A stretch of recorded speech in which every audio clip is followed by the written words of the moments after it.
नमस्कार. केतन एनालिटिक्सच्या या नव्या भागात तुमच्या सगळ्यांचं मनापासून स्वागत. टाळेबंदीचा आता हा चौथा टप्पा संपायला आलाय. पुढे काय होईल याविषयी तशी साशंकता आहे, पण प्रत्येकाच्या मनामध्ये अर्थकारणाचं काय होईल, प्रत्येकाच्या व्यक्तिगत इकॉनॉमीचं काय होईल याविषयीचे प्रश्न आहेत. त्यातच मध्यंतरी सरकारने 20 लाख कोटींचं एक महा पॅकेज जाहीर केलं. त्या पॅकेज विषयी प्रत्येकाच्या मनात शंका आहेत, त्याच्याबद्दल दोन्ही बाजू येत आहेत. आपल्याला या पॅकेज मधनं कोणाला काय मिळणार आहे, त्याची व्यवहार्यता खरंच किती आहे, आणि सगळ्यात महत्वाचं डिमांड हा फॅक्टर जर वाढला नाही तर त्याचे दृश्य परिणाम आपल्याला या पॅकेजचे दिसू शकणार नाही. या सगळ्याच्या बद्दल आज आपण बोलणार आहोत मिलिंद मुरुगकर सरांबरोबर. ते अर्थशास्त्राचे अभ्यासक आहेत. लोकसत्तेमध्ये तुम्ही त्यांचे गेले काही काळ लेख वाचत असाल, ते वृत्तवाहिन्यांच्या विविध चर्चांमध्ये सहभागी होत असतात. सर, तुमचं मनापासून स्वागत. धन्यवाद. नमस्कार. नमस्कार सर. पहिला प्रश्न की आपल्या देशामध्ये 80% श्रमिक आहेत. ज्या वेळेला टाळेबंदी घोषित झाली त्यावेळेला त्याला अगदीच 4 तासाची नोटीस दिली गेली, आणि मग त्या 4 तासाच्या नोटीसीमध्ये कदाचित हा विचार झालाच नसावा की एवढी मोठी लोक आहेत की ज्यांचं अर्थव्यवस्था ही पूर्ण उद्ध्वस्त होऊ शकते. मग ती गेले 2 महिने अत्यंत बिकट परिस्थितीत जगली. मग आता ती त्यांच्याकडे मायग्रेट व्हायला लागली, आणि याच दरम्यान एक 20 लाख कोटींचं पॅकेज आलं. पण ह्या सगळ्याचा, ह्या टाळेबंदीचा आणि एकूणच जागतिक लेवलला सुद्धा जे काय उलाढाली सुरू आहेत त्याचे दृश्य अदृश्य परिणाम काय जाणवतात तुम्हाला? काय काय पुढच्या काळात आपल्याला बघायला मिळतील? एक तर तुम्ही म्हणालात ना की श्रमिक हा जो आकडा आहे, श्रमिक कोण आहेत, तर याच्या संदर्भातला एक आकडेवारी आपण सर्वांनी लक्षात घेतली पाहिजे की 83% आपली ही श्रमिक हे असंघटित क्षेत्रात आहेत आणि 17% संघटित क्षेत्रात आहेत उरलेले. आणि 83% हा आकडा जो आहे हा एकंदर देशाची जी राष्ट्रीय उत्पन्न आहे त्याच्यामुळे जवळपास त्यांचं 50%, 52% योगदान त्यांचं असतं. त्यामुळे जेव्हा या असंघटित क्षेत्रावर जर कोणताही वाईट परिणाम झाला तर त्याचा परिणाम म्हणून एकंदरच अर्थकारणातली मागणी ही झपाट्याने खाली जाते. कारण त्यांचं योगदानच मी म्हटलं तसं 52% इतकं मोठं योगदान आहे. तेव्हा हे तर आहेच की जेव्हा ह्या लॉकडाऊन जाहीर झाला तो केवळ 4 तासाचा अवधी देण्यात आला होता, आणि पहिल्या आपल्याला असं लक्षात येतं की त्यानंतर लगेचच 24 तासामध्येच आपल्याला दिसलं की लोक रस्त्यावर यायला लागले. आणि मला वाटतं याची अनेक कारणं ही संभवतात. म्हणजे अलीकडे मुंबई विद्यापीठाचे अर्थशास्त्राचे प्राध्यापक नीरज आतेकर यांचं संशोधन असं सांगतं की लोकांचा हा जो निर्णय होता की आपण म्हणजे मुंबईतल्या धारावीत राहणं का लॉकडाऊन मोडून बाहेर पडणं, आणि लोकांनी ठरवलं की आम्ही लॉकडाऊन मोडून बाहेर पडू.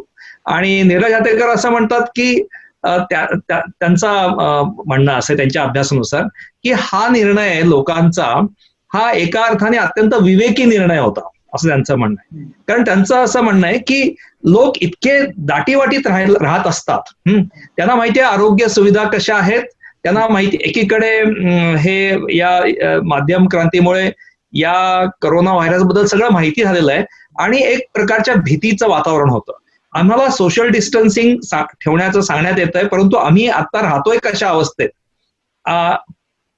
ही जी भीती होती त्या भीतीमुळे त्यांचा हा निर्णय. आणि हातेकर असं म्हणतात, याच्यावर मतभेद होऊ शकतात, पण हातेकरांचं असं म्हणणं आहे त्यांच्या स्टॅटिस्टिक याच्यानुसार की हा रॅशनल डिसिजन आहे, विवेकी निर्णय आहे की आपण इथे राहणं हे खरं तर आपण सोशल डिस्टन्सिंग पाळूच शकत नाही. अशा वेळेला आपण अशा ठिकाणी राहणं जिथे कॉमन टॉयलेट्स आहेत, अशा ठिकाणी आम्हाला सोशल डिस्टन्सिंग पाळणं शक्य नाहीये, तेव्हा आम्ही बाहेर पडणं हा एक विवेकी मार्ग असा वाटलेला असू शकतो.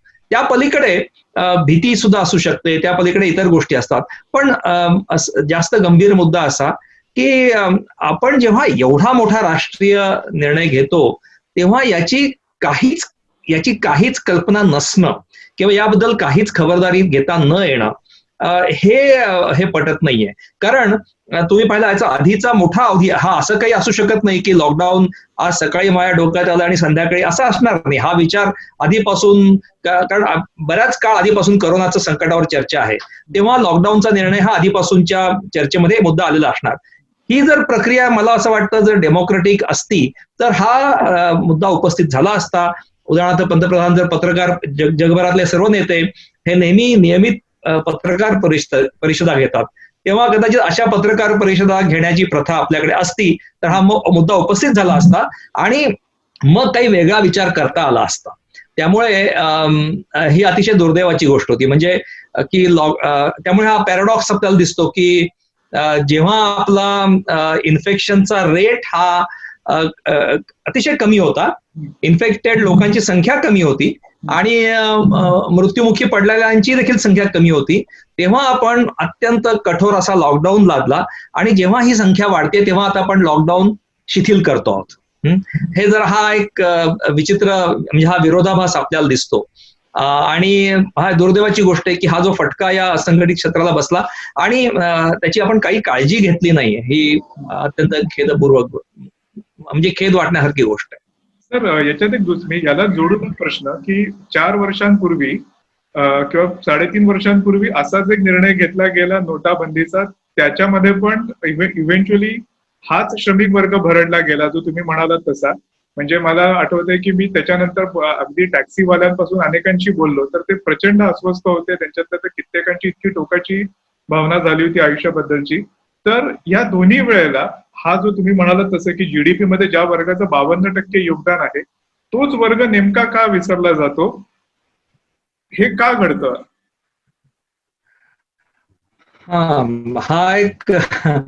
हा इंटरेस्टिंग प्रश्न आहे की ह्याच्या वेळेला सुद्धा म्हणजे नोटाबंदीच्या वेळेला आहे, पण आपण हे मान्य करूया की नोटाबंदीच्या वेळेला या वर्गाला याचा फटका बसला जबरदस्त हे खरं आहे. कारण त्या काळात मी खूप फिरलो, त्या काळात मी ग्रामीण भागात पाहत होतो की कसे उद्योगांना फटका बसला, परंतु लोकांचं मत हे काही या निर्णयाच्या विरुद्ध गेलं नाही, हे आपण मान्य केलं पाहिजे. म्हणजे तो नोटाबंदीचा निर्णय हा पूर्ण अतर्क्य होता, मला त्यात काहीच तर्क दिसत नाही आणि तो फसला, अपेक्षेप्रमाणे तो फसला.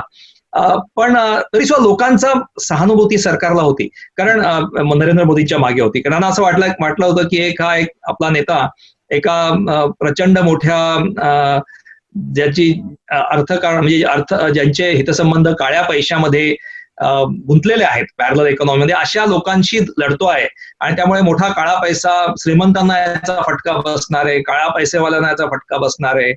आणि नंतर मग लोकांना असंही वाटलं की फसलं हे लोकांनाही कळलं, परंतु त्यामुळे त्यांनी काही नरेंद्र मोदींवर त्याचा काही राग त्यांना उलट त्याला नरेंद्र मोदींची त्यांची पॉप्युलरिटी वाढली की काय असं मला वाटतं. त्यामुळे तो धोका म्हणजे तसा काही राजकीय उलटा फटका नरेंद्र मोदींना बसला नाही.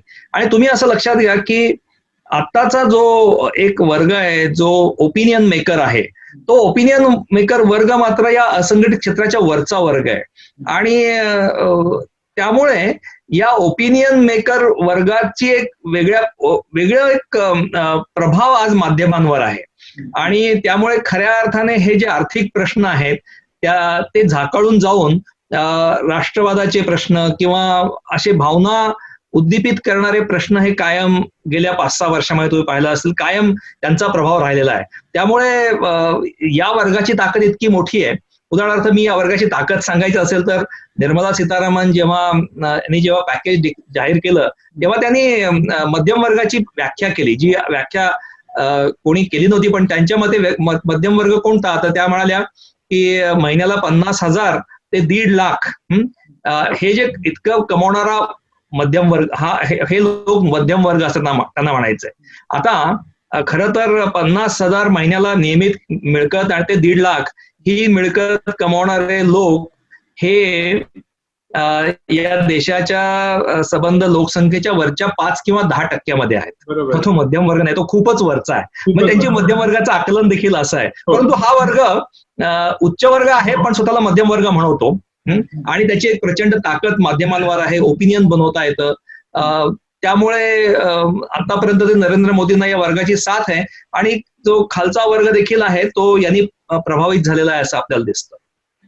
त्याच्यातला जरा एक प्रश्न, आपल्या पॅकेजच्या प्रश्नाकडे येण्याच्या आधी तुम्हाला काही वर्षांपूर्वीची बातमी आठवत असेल तर नीती आयोगाच्या जे अध्यक्ष होते त्यांच्या ऑफिस मधलं जे टॉयलेट आहे त्याच्यावर काही दशलक्ष रुपये खर्च केले गेले होते की ते उत्कृष्ट असावं, तर साधारणपणे अशा खूपच एलिटिस्ट विचार करणाऱ्या एका वर्गाची आत्ताच्या सरकारवरती मोठी पकड दिसते. आणि तुम्ही म्हणालात तसं तुमच्या आत्ताच्या याच्यामध्ये की मध्यम वर्ग जो आहे त्याची माध्यमांवर पकड आहे आणि त्यांनी सध्या उदो केलाय. त्यामुळे ह्या सगळ्यातनं जे काही 20 लाख कोटी हा जो एक प्रचंड मोठा आकडा समोर येतोय आणि मग आता काहीतरी मोठं बदल घडेल, तर हे 20 लाख कोटी हे काय आहे नक्की? कारण त्याच्यामध्ये अशा असंख्य गोष्टी आहेत की उदाहरणार्थ रिझर्व्ह बँकेने जे लोन जी म्हणजे काय आपण ज्याला म्हणूया की जे हप्ते पुढे भरण्याची परवानगी वगैरे दिली, अशा अनेक गोष्टी ऍड करून करून हा मोठा आकडा आलेला आहे. खरी मदत काय होणार आहे? एक आपण असं लक्षात देऊ की मुळात पॅकेजची गरज का आहे. जगभर करोनाचा जेव्हा प्रादुर्भाव सुरू झाला तेव्हा जगभरच्या सरकारांनी असं मोठं पॅकेज, रिलीफ पॅकेज हे जाहीर केलं. आणि खरं तर भारताने लगेच पहिलं पॅकेज हे लगेच जाहीर केलं, पण ते अतिशय छोटं असं पॅकेज होतं. आणि एकंदर जीडीपीच्या खऱ्या अर्थाने 0.8%, 0.9% एवढंच ते पॅकेज होतं. त्यानंतर 50 दिवसांनी भारताने हे पॅकेज जाहीर केलं. तर हा उशीर सुद्धा खरं तर अक्षम्य आहे, कारण याचा फटका इतका जबरदस्त या असंघटित क्षेत्रावर बसलेला आहे की पॅकेज देखील खूप लवकर यायला पाहिजे होतं. आणि सगळं जगभर तुम्ही जर पहा, अमेरिका असेल, जर्मनी असेल किंवा जपान असेल, साऊथ कोरिया असेल, तुम्ही कुठलाही प्रगत लोकशाहीवादी देश घ्या, त्यांच्यावर तुम्हाला दिसेल की त्यांचं पॅकेज हे तात्काळ आलं आणि ते मोठ्या रकमेचं आलं. आणि ते असं होतं, म्हणजे सबंध पॅकेजेसचं तुम्ही विश्लेषण केलं तर दिसतं की त्याचा मुख्य भार हा लोकांच्या हातात थेट मदत करणे हा होता.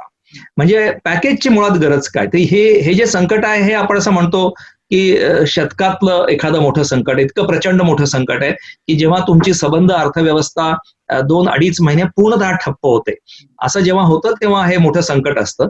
आणि अशा संकटाच्या वेळेला 2 कारणं आहेत ज्याच्यामुळे तुम्हाला हे पॅकेज द्यायला पाहिजे. एक तर ज्या लोकांचं हातावरचं पोट आहे त्यांना तातडीने तुम्ही सावरायचं असतं. जेव्हा एखादं संकट येतं तेव्हा त्या संकटातून लगेच सावरणं हे तुमचं नैतिक कर्तव्य असतं, हे पहिलं.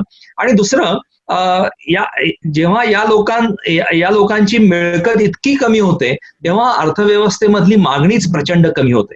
मगाशी मी म्हटलं की ह्या असंघटित क्षेत्राचं लोक 50% पेक्षा जास्त त्यांची मागणी तयार होऊ शकते, त्यांच्यावर परिणाम होणार असतो. त्यामुळे ही मागणी जर कमी झाली तर एकंदर अर्थव्यवस्था ही मंदीच्या दिशेने झपाट्याने वाटचाल करू शकते. मागणी कमी झाली की मग उत्पादन कमी झालं की रोजगार कमी झालं की पुन्हा मागणी कमी, असं त्या दुष्टचक्रामध्ये अर्थकारण अटकू शकतं. त्यामुळे ही 2 कारणं आहेत. एक तर लगेच मदत झाली पाहिजे, हे नैतिक कर्तव्य आहे.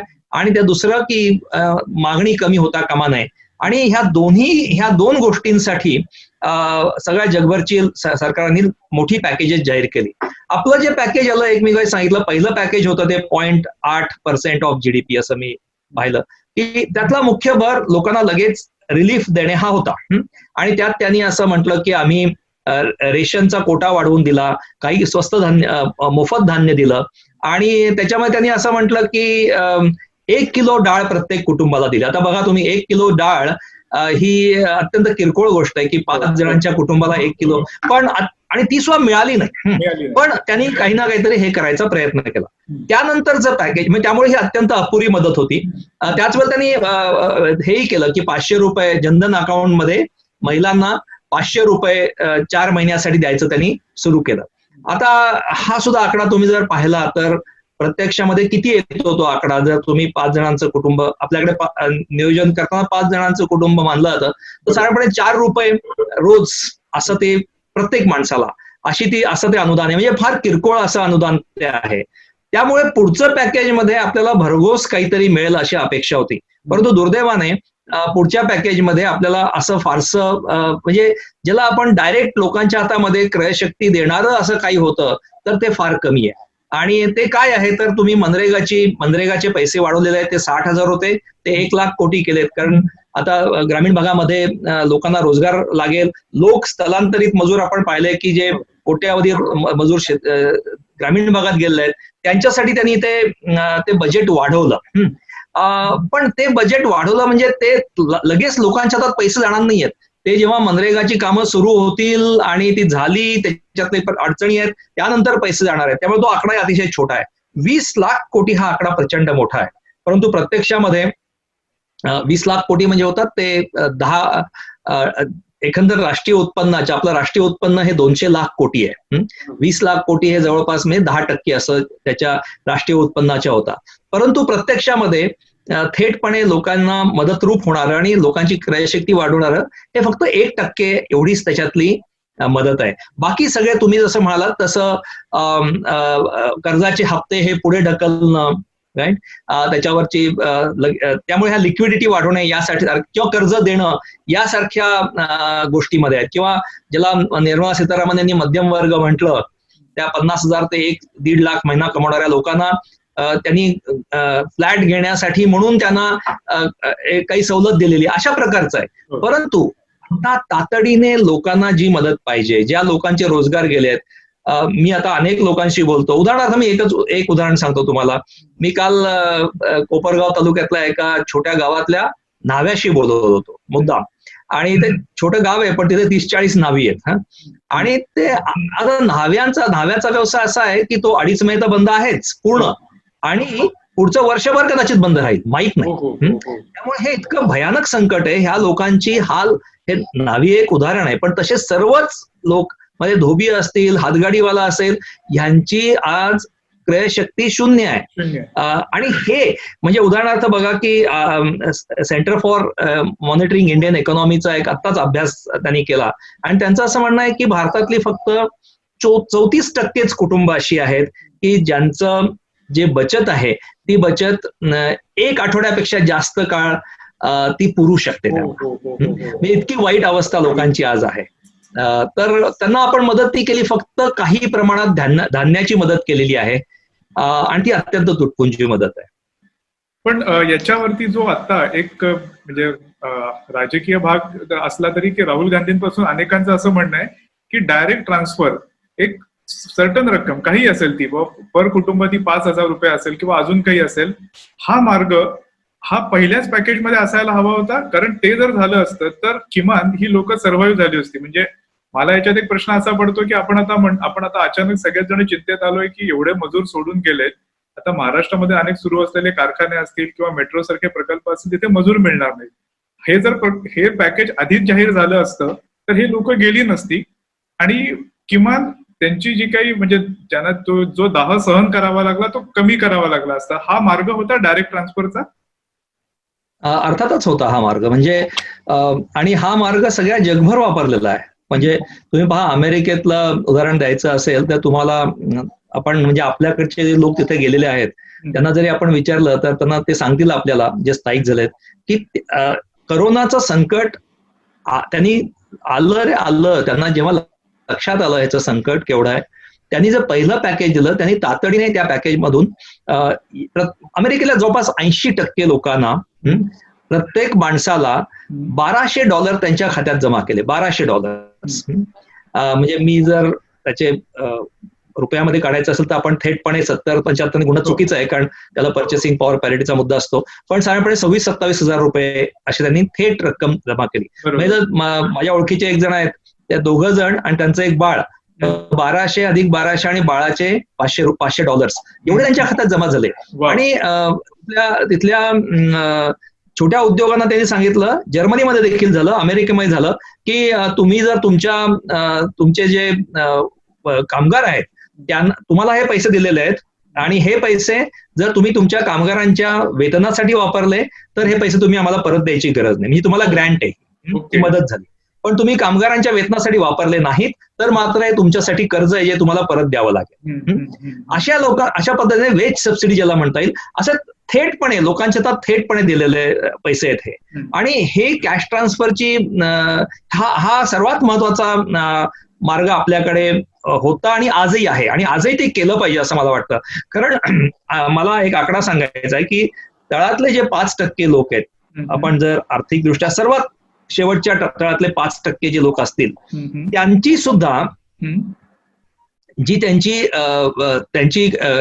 जे खर्च होतो त्यातला जवळपास 60% भाग हा खाण्यावर खर्च होतो. बरोबर. उरलेले 40% इतर खर्च असतो आणि त्या 60% देखील 1/3 हा फक्त धान्यावर असतो. म्हणजे बरोबर. 60%च्या 1/3 धान्याची गरज भागवली. बाकी कुठलीच गरज आपण त्याची भागवली नाहीये. त्यांचं जे भाडं असेल, त्यांच्या हातगाडीचं भाडं असेल, त्यांच्या छोट्या टपरीचं भाडं असेल, आरोग्यावरचा खर्च असेल आणि धान्याव्यतिरिक्त जगण्यासाठीचा खर्च असेल, हा मोठा खर्च आहे. आणि हा तुम्ही जर थेटपणे रक्कम देऊन केला तरच ते जगू शकतील, हे धंदे पुन्हा उभारू शकतील, छोटे छोटे उद्योग.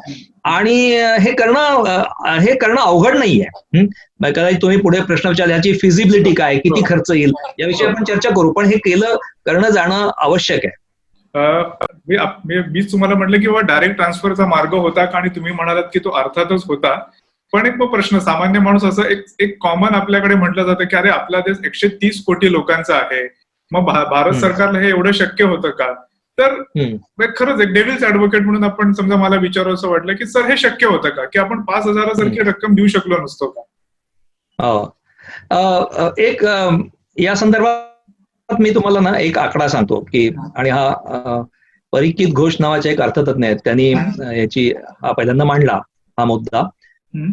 त्यांचं होतं की साधारण आता समजा आपण अन्न सुरक्षा कायदा जेव्हा आला 2000, म्हणजे मला आता साल आठवत नाही, पण जेव्हा मागच्या सरकारच्या काळात आला तर तेव्हा साधारणपणे आता भारतातील 2/3 जनता ही रेशन व्यवस्थेखाली आहे आता.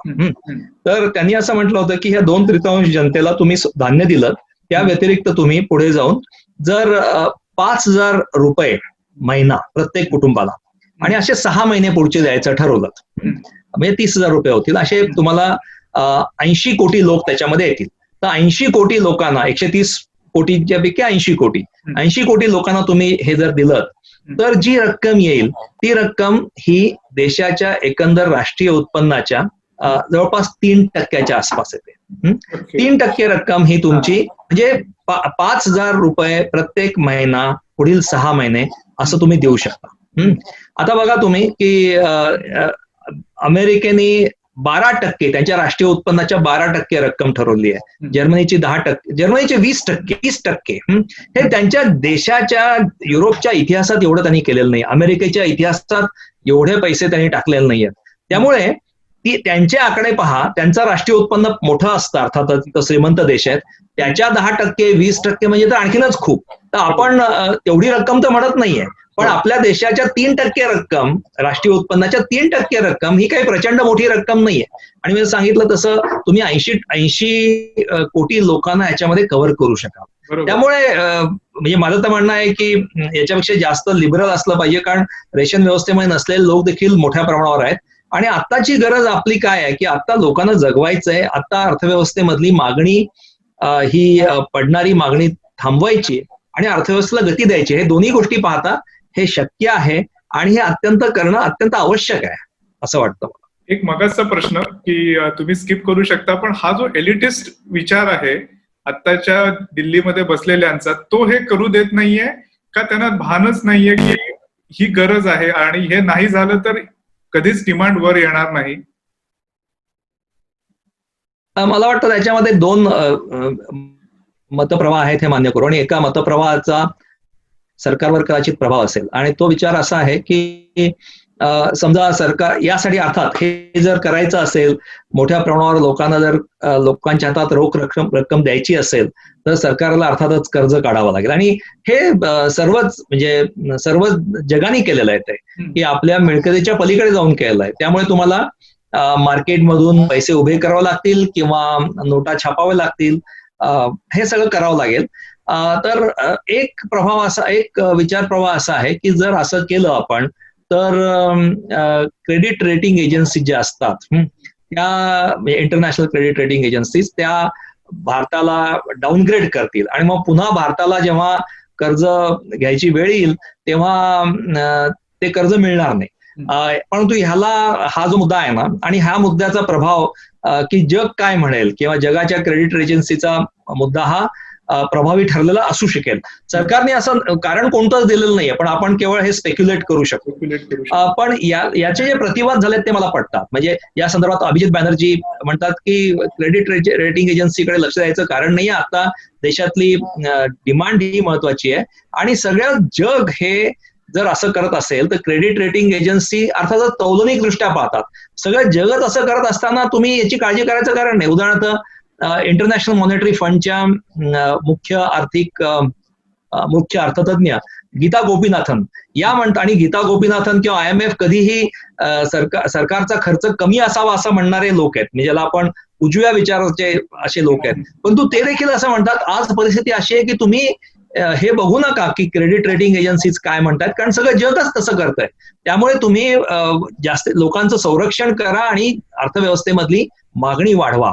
त्यामुळे हा जो प्रभाव कदाचित या सरकारवर दुसऱ्या विचाराचा असेल आणि त्याच्यामुळे त्यांना असं वाटतंय की क्रेडिट रेटिंग एजन्सीजचं त्यांचं मत तसं असू शकेल. परंतु मी हे पाहतो की पहिल्यांदा असं घडताना दिसतं की डावे उजवे मेनस्ट्रीम असे बहुतांश अर्थतज्ञ हे काही अत्यंत थोडासा अपवाद वगळता, मला तर नाव फटकन नावही आठवत नाही, परंतु बहुतेकांनी असं म्हटलंय की आत्ताची गरज आहे की लोकांना तातडीने मदत केली पाहिजे आणि मंदीच्या या चक्रात जाण्यापासून आपली अर्थव्यवस्था वाचली पाहिजे. त्यामुळे ही थेट रकमेची मागणी ही अत्यंत समर्थनीय वाटते मला तरी.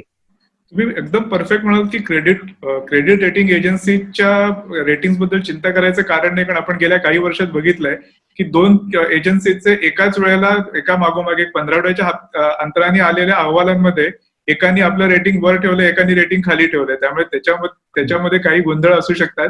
तो भाग सोडला. पण आता एक सगळ्यात महत्वाचा प्रश्न की इकडनं मोठ्या प्रमाणावर विविध राज्यांमधनं मायग्रेशन झालंय. त्यांच्याकरता आता गेल्यावरती तिथल्या राज्यांमध्ये परत ते मूळ शहरांकडे येण्याच्या कालावधीमध्ये सगळ्यात मोठा प्रश्न असणार आहे तो म्हणजे शेती. कारण त्यांना दुसरं उत्पन्नाचं साधन नाही. मुळात ती शेती फ्रॅगमेंटेड आहे. 1-1.5 एकर शेतीमध्ये तिथले 4 लोक पूर्वी समजा जगत असतील तर ते आता 8 लोक जगणार आणि एकूणच डिमांड वाढली नाही तर शेतीचाही वर त्याचा परिणाम होईल. तो ह्याचे परिणाम काय काय दिसतात? याचे परिणाम फार वाईट दिसतात. म्हणजे उदाहरणार्थ जर तुम्ही पाहिलं की एवढी मोठी लोकसंख्या जेव्हा ग्रामीण भागात जाते तेव्हा अर्थातच ग्रामीण भागातील रोजगाराचे दर हे कोसळू शकतात. म्हणजे जिथे आहेत त्या लोकांनाच त्याचा मोठा फटका बसू शकतो, कारण त्यांच्या रोजगाराचे त्यांचं वेतन कमी होऊ शकतं. कारण श्रमाचा पुरवठा वाढला की श्रमाला दिलं जाणारं वेतनही कमी होणार, ते होऊ शकतं. आणि दुसरं म्हणजे हे जे लोक शहरात होते, जे शहरातून लोक पैसा पाठवत होते ग्रामीण भागामध्ये, ग्रामीण भागातलं अर्थकारण आपलं हा भाग मोठा आहे की शहरातले लोक पैसा पाठवतात, तो बंद झालेला आहे आणि या उलट त्यांचा बोजा आज त्यांच्यावर पडलेला आहे. त्यामुळे ह्याचे अतिशय अर्थातच वाईट की ग्रामीण अर्थकारणावर वाईट परिणाम होऊ शकतात. तिथलं दारिद्र्य आणखीन वाढू शकतं आणि हे फारच म्हणजे आताच त्याचे फटके आपल्याला दिसतात, त्याचे परिणाम दिसायला लागलेले आहेत की लोकांचा विरोध आहे या लोकांनी यायला. कोरोनाचं एक कारण आहे, पण इतरही आर्थिक कारणही आता समोर येतील. त्यामुळे हे मोठं आव्हान आहे. म्हणजे तातडीने आता सरकार काय करू शकते, एक तर म्हणूनच कॅश ट्रान्सफर ही तातडीने काहीतरी करण्याची गोष्ट आहे की लोकांना ती आधार देऊ शकते. दुसरं मनरेगाचा निधी वाढवलेला आहे, तर शेवटी दुसरा मार्ग आपल्याला मनरेगा हाच आहे की ज्याच्यामधून तुम्हाला रोजगार द्यावा लागेल आणि त्यासाठी कल्पकतेने तुम्हाला कामं काढावी लागतील आणि ती कामं काढणं, ती तातडीने सुरू करणं आणि लोकांच्या हातात पैसा जाणं, जेणेकरून ग्रामीण भागातील मजुरीचे दर कोसळणार नाहीत आणि तिथलं दारिद्र्य आणखीन वाढणार नाही. हे मोठं आव्हान आपल्या समोर आहे. सर, तुम्ही तुमच्या एका लेखामध्ये 2 वर्षापूर्वीच्या एक उदाहरण दिलं होतं की अंबादास नावाचा एक खेळणी विकणारा माणूस आहे ज्याला तुम्ही बरेच वर्ष बघताय. तो आज शहरांमध्ये राहतोय. तो नाशिक, पुणे, मुंबई सारख्या ठिकाणी राहत असेल. त्याला परत जाणं शक्यही नसेल, कारण गावाला जाऊन त्याला कोणी ऍक्सेप्ट करणार नाही किंवा त्याला खात्री आहे की मी जाऊ शकत नाही. त्याला मनरेगाचाही फायदा नाही, त्याला डायरेक्ट ट्रान्सफर दिसत नाही, त्याचे म्हणजे ते बेनिफिट त्याला मिळण्याची अजून तरी शक्यता दिसत नाही. हा जो मोठा वर्ग आहे, ह्या वर्गाची अवस्था, याच्याबद्दल आता काय करावं लागेल? कारण हा वर्ग साधारणपणे नेहमी इग्नोर केला जातो किंवा त्या नजरेच्या टप्प्यात येत नाही. हो, हो. कारण हा वर्ग ना संघटित होत नाही ना, हा खरा प्रॉब्लेम आहे. की तो युनियनाइज न झाल्यामुळे त्याला त्याला कोणी वाली नसतो म्हणजे हे करायला. आणि मला स्वतःला काय वाटतं माहितीये का, याच्या पुढचं राजकारण म्हणजे करोनाने अ, खरं तर ज्याला या देशातील गरिबांच्या आणि श्रमिकांच्या बाजूने विधायक असं राजकारण ज्यांना कोणाला करायचं आहे, त्यांनी ही एक संधी म्हणून पाहिलं पाहिजे. आणि मी स्वतः देखील तसंच पाहतो की आता तुम्हाला ना जेव्हा एक युनियन एका संघटित क्षेत्रातले कामगार असतात, ते संघटित असतात, त्यांना एकत्र येता येतं, त्यांना त्यांची मागणी लावून धरता येते. परंतु असंघटित क्षेत्राची अशी मागणी येत नाही, तेव्हा असंघटित क्षेत्राला एकत्र करणं आणि म्हणजे जसं शरद जोशींनी 80च्या दशकामध्ये शेतकरी असंघटित असतो, त्यांनी हमी भावाच्या प्रश्नावर एकत्र केलं. तसं मला असं वाटतं की या असंघटित क्षेत्रातील माणसाला आता या करोनाच्या पार्श्वभूमीवर कॅश ट्रान्सफरच्या प्रश्नावर एकत्र करायला पाहिजे. तरच म्हणजे हे एक मोठं काम आहे, सोपं नाहीये काम. पण कारण लोकांना काय माहितीये का, लोकांना असं वाटतं की अरे असे पैसे सरकार देऊ शकतं का, कसे काय, त्यांना अनुभवच नाही अशा गोष्टींचा. त्यामुळे जगात सगळीकडे लोकांना अनुभव आहे, त्यामुळे सरकारवर दबावही असतो आणि सरकार ते करतं. पण आपल्याकडे अनुभवच नाही. या लोकांना सांगावं लागेल की अरे करता येईल, तुझा कोणताही दोष नसताना तुला हे संकट कोसळावं लागलंय. दोष कोणाचा तर मानायचाच झाला तर परदेशातून कोणीतरी आला आणि करोना आपल्याकडे आला, म्हणजे त्यांचाही दोष आहे असं माझं म्हणणं नाहीये. पण या माणसाचा तर निश्चितच नाहीये. त्यामुळे तुझ्यावरचं हे संकट आणि हे समाजाची नैतिक जबाबदारी आहे की तुला याच्यातून वाचवणं काही प्रमाणात. त्यासाठी तुला एकत्र होण्यासाठीचा हा मार्ग आहे की तू या कॅश ट्रान्सफरची मागणी कर. मला असं वाटतं की कॅश ट्रान्सफरची मागणी ही पहिल्यांदा एका खोल अर्थाने राजकारण ठरू शकतं की हा वर्ग जो असंघटित वर्ग आहे ना, तो संघटित या मुद्द्यावर करता येऊ शकतो का, याचा आपण विचार केला पाहिजे असं मला वाटतं. ज्यांना कोणाला आहे, कारण तुम्ही जोपर्यंत फक्त रेशन, फक्त असे छोटे छोटे गोष्टी बोलत राहाल ना, तुम्ही याची राजकीय ताकद तयार होणार नाहीये या लोकांची. ती राजकीय ताकद तयार होण्याची गरज आहे. मग शेतकरी, शेतमजूर आणि हा सगळा जो असंघटित क्षेत्र ज्याचा अंबादास हा प्रतिनिधित्व करतो, ह्या लोकांना एकत्र करायची गरज आहे असं मला वाटतं. पण सर याच्यासाठी कोणीतरी पुढाकार घ्यावा लागतो. जसं त्यावेळेला शरद जोशींनी शेतकऱ्यांना संघटित केलं, ते एका अर्थाने मध्यम वर्ग आणि तेव्हाच्या उच्च मध्यम वर्गाचं रिप्रेझेंटेशन होतं किंवा त्यांचे प्रतिनिधी होते. पण आता सुद्धा, कारण हा जो ज्या असंघटित वर्गाविषयी आपण म्हणतोय तो संघटित होऊन आवाज उठवला त्यांनी, तरी त्याच्या आवाजाला व्यासपीठ मिळेल याची शक्यता नाही. यासाठी आता मध्यम वर्ग किंवा उच्च मध्यम वर्गाने या किमान विचारातनं यावं लागेल की आपलं सर्व्हायव्हल सुद्धा कुठेतरी या वर्गाच्या सर्व्हायव्हलवरती अवलंबून आहे आणि म्हणून यांनी पुढाकार घ्यावा लागेल. येस, खरं आहे. म्हणजे कारण नेहमी इतिहासामध्ये मध्यम वर्गच असा आहे की ज्याला काहीतरी विचार करण्याची उसंत असते. सगळ्या जगभरातल्या क्रांत्या या मध्यम वर्गाने केल्या आहेत, नवीन विचार मध्यम वर्गाने आणलेले आहेत. आणि मध्यम वर्गाची ही म्हणजे जो मध्यम वर्ग ज्याला निर्मला सीतारामन म्हणतात तो मध्यम वर्ग, त्याच्या खालचा खरं तर मध्यम वर्ग. पण या सगळ्या त्यांनी हे भान ठेवलं पाहिजे की आपण मध्यम वर्ग स्वतःला म्हणतो, पण आपण खरं तर खूप वर आहोत आणि आपल्या खाली खूप लोक आहेत. आणि हे एकंदर देशाच्या अर्थकारणाच्या देखील हिताचं आहे की या लोकांना संघटित करणं. आणि एकदा हा वर्ग या मुद्द्यावर जर संघटित होऊ शकला ना, मग आपल्याला अनेक प्रश्न पुढे रेटता येतील. म्हणजे मग आरोग्याचे प्रश्न असतील, मग ते चांगल्या शिक्षणाचे प्रश्न असतील, कौशल्याचे प्रश्न असतील, हे सगळे प्रश्नाचा नवीन अजेंडा तयार होऊ शकतो. आज एक नवीन खऱ्या अर्थाने वेलफेअर स्टेट तयार करण्याची गरज आहे. आणि ते करण्यासाठी तुम्हाला जे राजकारण करायचं आहे, म्हणजे राजकारण शब्द मी खोल अर्थाने वापरतोय, पक्षीय राजकारण नाही, तर हे राजकारण करायचं असेल तर तुम्हाला या वर्गाला संघटित एका अर्थाने केलं पाहिजे. आणि तो करण्याचा मार्ग मला स्वतःला कॅश ट्रान्सफर मधून जातो असं वाटतं. म्हणजे त्याला एक अंतर्निहित मूल्य आहे आणि याला एक इन्स्ट्रुमेंटल देखील मूल्य आहे असं मला वाटतं कॅश ट्रान्सफरला. तर एक प्रश्न असा आहे की आत्ताचे जे पॅकेज आहे त्याच्यात मला दोन गोष्टी जाणवल्या. एक तर पहिलं म्हणजे कर्ज सुलभ होऊ शकतं. सुलभ म्हणजे अशा अर्थाने की तुम्हाला कर्ज हवंय का, पण मुळात डिमांड नसेल तर ते कर्ज घेऊन मी पैसे घेऊन करू काय, बँकांकडे आहेत पैसे तसेच पडून राहतील. आणि दुसरं सिच्युएशन, हे सगळं आपण बोलतोय ते सिच्युएशन नॉर्मल झाल्यानंतरचं, पण मुळात सिच्युएशन नॉर्मल होणं काय याची व्याख्याच आता कळत नाहीये, कारण रोज आकडे वाढतायत, ते बदलतायत. सो हा मूळ प्रश्न आहे की ह्या अख्ख्या पॅकेजमध्ये हा भाग आहे का की जास्तीत जास्त गोष्टी तुम्हाला कर्ज मिळू शकतं, हे मिळू शकतं, पण त्यासाठीची पोषक वातावरण कुठेच निर्माण होऊ शकत नाहीये.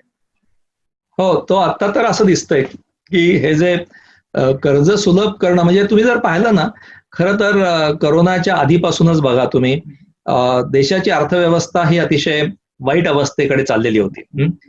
तुम्हाला आठवत असेल की आपण उत्तरोत्तर अर्थवृद्धी दर हा घसरत चाललेला होता. नॉन परफॉर्मिंग ऍसेट्स बँकांचे वाढते होते आणि कर्ज घ्यायला कोणी नाही अशी अवस्था होती. आणि ती अवस्था आजही आहे. आजही स्टेट बँकेचे चेअरमन आपल्याला सांगतात की आज आम्ही तोट्यात आहोत, की तुमचे जे डिपॉझिट्स आहेत ते आमच्याकडे डिपॉझिट तुम्हाला आम्ही जास्त व्याज देतोय, 6-7% असेल, परंतु आम्हाला प्रत्यक्षामध्ये ते कर्जाने देताच येत नाहीत कोणाला. त्यामुळे बँकांकडे कर्ज देण्याची क्षमता असून देखील तो पैसा पडू नये. ते सेव्हिंग, शेवटी काय आपलं जे सेव्हिंग असतं लोकांचं तेच कर्ज म्हणून जात असतं, पण ते सेव्हिंग कर्ज म्हणून जाऊ शकत नाही, कारण इन्व्हेस्टमेंट होत नाहीये. इन्व्हेस्टमेंट जवळपास शून्यावर आलेली आपण करोनाच्या आधीच पाहिलेलं आहे. करोनाच्या आधीच बेकारीचे प्रचंड मोठे आकडे सांगितले गेलेले आहेत आणि करोना नंतरचे आकडे तर भयावह आहेत. म्हणजे 12 कोटी लोक आज बेरोजगार आहेत, असंच सेंटर फॉर मॉनिटरिंग इंडियन इकॉनॉमीचा अभ्यास आहे, किंवा असे आकडे आहेत. तेव्हा आजच्या अवस्थेमध्ये ना नवीन कोणीतरी कर्ज घेऊन नवीन उद्योग करेल ही शक्यता खूप धुसर आहे. त्यामुळे हे आता माहित नाही, आपण सर्व इतक्या अनिश्चित वातावरणात आहोत. एक शक्यता आहे की तुम्ही लॉकडाऊन ओपन केलात तरी सुद्धा डिमांड नसल्यामुळे पुढे होणार नाही आणि भीतीचंही वातावरण आहे, तर हे अतिशय अवघड आहे. त्यामुळे डिमांड कशी वाढेल हा सर्वात महत्वाचा मुद्दा आहे असं मला वाटतं. या क्रयशक्ती वाढण्याच्या या काळामध्ये एकूण हा सगळा आता परत एकदा कुठेतरी म्हणजे लायसन्स राजची एक भीती वाटते का? कारण काय आहे की आता या क्षणाला आपण बघतोय की सगळा सावळा गोंधळ आहे. वेगवेगळ्या एजन्सीज वेगवेगळे स्वतःचे निकष लावतात. आता कालच आपण अगदी विमानांच्या बाबतीत पण बघितलं, प्रत्येक राज्य स्वतःचं काही करतंय. हा धोका पण एक अर्थव्यवस्थेला होऊ शकतो का, की याच्यामधनं परत एकदा ती भावना वर येऊ शकते? हो, म्हणजे आत्ताचं कमालीचं केंद्रीकरण हा मला मुद्दा दिसतो. म्हणजे सगळ्या या लॉकडाऊन पासून सगळ्या याच्यामध्ये आपल्याला दिसतं की स्टेट गव्हर्नमेंट्स आणि त्याच्या खाली डिस्ट्रिक्ट लेवलचं ऍडमिनिस्ट्रेशन या सगळ्यांना एकत्र घेऊन करण्याच्या या गोष्टी आहेत. एक प्रबळ असा नेता हा वर आहे आणि तो नेता काही निर्णय घेतो आणि मग संबंध अर्थव्यवस्था सुरळीत होऊ शकते. हे खरं नाहीये. हे कुठल्याच देशाच्या बाबतीत खरं नाही, आपल्यासारख्या अत्यंत गुंतागुंतीच्या अर्थव्यवस्थेच्या बाबतीत अजिबातच खरं नाहीये. आणि आपलं फेडरल स्ट्रक्चर आहे, अशा ठिकाणी आपल्याला सर्व नेतृत्व हे एका व्यासपीठावर येऊन चर्चा करून घेतलेले निर्णय, पार्टिसिपेटिव्ह अशा प्रकारचे निर्णय आवश्यक आहेत. परंतु लोकांमध्ये मात्र अशी भावना जर असेल की आम्हाला एक प्रबळ नेता हवा, स्ट्रॉंग स्टेट पाहिजे, तर मला हा धोका जाणवतो. हा धोका असा असू शकतो की पुन्हा एकदा सगळं अर्थकारण एका केंद्रीकृत अशा शासनाच्या हातात जर गेलं तर त्यामुळे नोकरशाही प्रबळ होऊ शकते आणि मग ज्या लायसन्स परमिट राजच्या विळख्यातून आपण बाहेर आलो 1991च्या, त्याच्यात आपण परत जायला नको. तसं होणार नाही अशी आपली अपेक्षा आहे. परंतु हे जे आकर्षण आहे ना, प्रबळ अशा एका नेत्याचं एक स्ट्रॉंग नेतृत्व आणि मग तो सगळं प्रश्न सोडवू शकतो, या भ्रमातून आपण बाहेर पडलं पाहिजे आणि जास्त गुंतागुंतीच्या किचकट प्रश्नांना तसेच सामोरं गेलं पाहिजे त्याचे वस्तुनिष्ठपणे, असं वाटतं.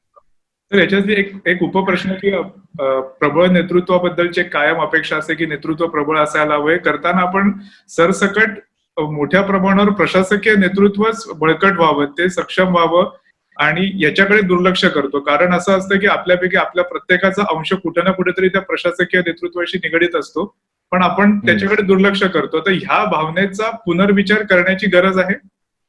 हो, अगदी. मला हा तुमचा मुद्दा अतिशय महत्वाचा वाटतो, प्रशासकीय नेतृत्व.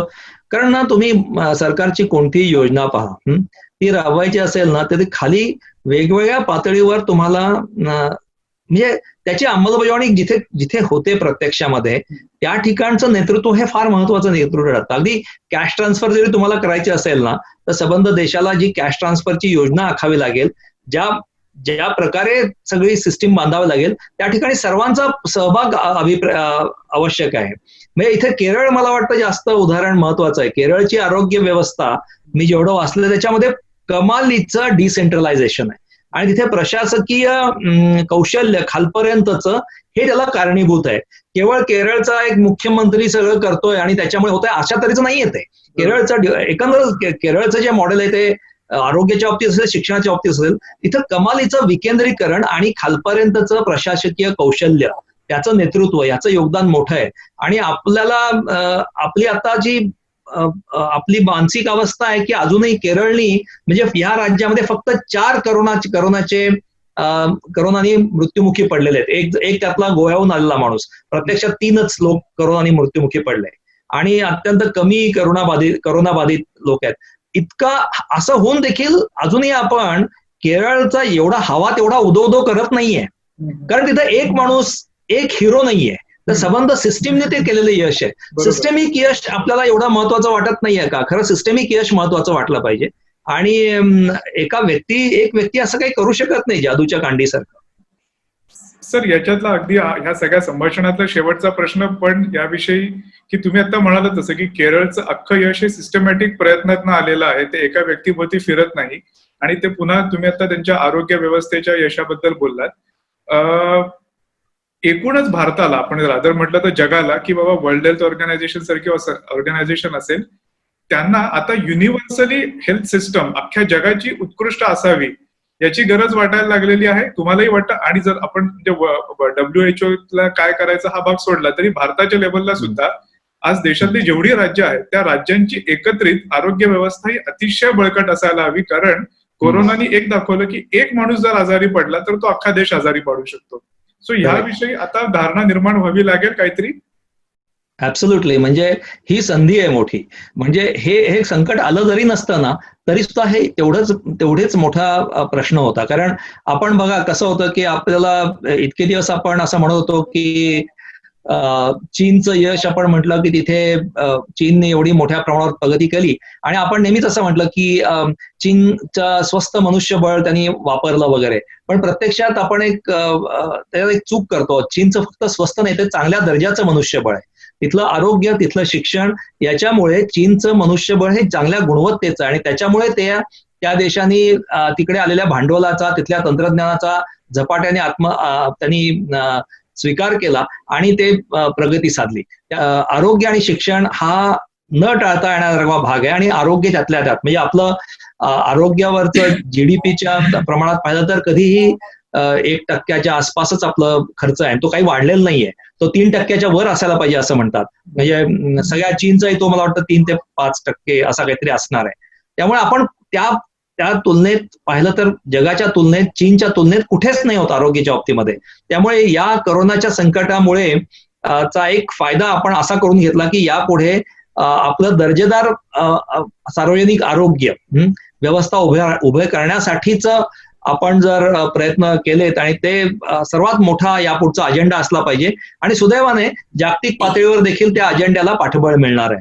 त्यामुळे हे जर आपण करू शकलो तर ही मोठी एक उपलब्धी होऊ शकेल असं वाटतं. संभाषणाच्या शेवटाला मी एवढंच म्हणेन की ज्या 2 महत्वाच्या गोष्टी, एक म्हणजे तत्काळ डायरेक्ट कॅश ट्रान्सफर हे अगदी शक्य आहे आणि अर्थात त्याच्यानंतरचं हे अजिबात युटोपियन नाही. याच्यावरती आय एम शुअर की मिलिंद सर पण मान्य करतील की देशाची एक प्रबळ युनिव्हर्सल म्हणण्यापेक्षा देशाची एक युनिफॉर्म आरोग्य व्यवस्था की जी इतकी प्रबळ आहे की मुळात लोक आजारी पडू नयेत आणि जर ती पडली तर त्यांना सर्वोत्तम उपचार मिळावेत.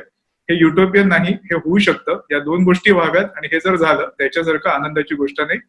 सर, तुमचे मनापासून धन्यवाद. Thank you so much. Yes, thank you.